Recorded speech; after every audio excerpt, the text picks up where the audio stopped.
तुम्हाला माहिती आहे का, भगवान जगन्नाथांचं पहिलं स्वरूप लाकडी मूर्ती नव्हती.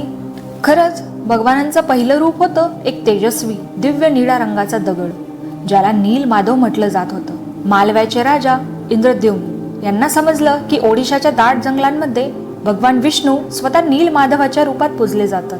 त्यांनी मंत्री विद्यापतींना शोधण्यासाठी पाठवलं. विद्यापती हे आदिवासी सरदार विश्ववसूंपर्यंत पोहोचले. नंतर राजा सैन्यासहित तेथे पोहोचला, पण ते गुहेपर्यंत पोहोचताच नीलमाधवाची मूर्ती कायमची अदृश्य झाली.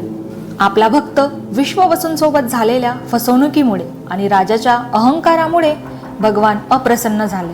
राजा व्यथित झाला. त्यांनी रडत क्षमा मागितली आणि अन्न जल त्याग केला.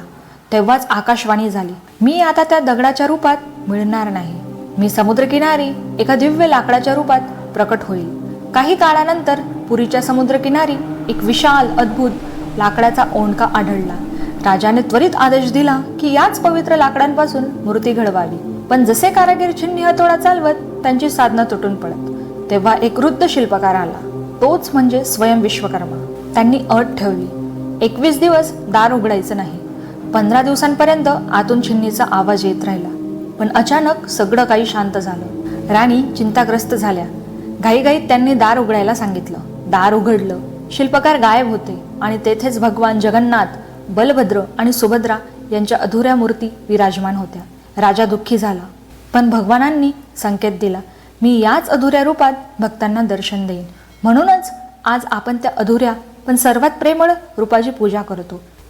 जय जगन्नाथ.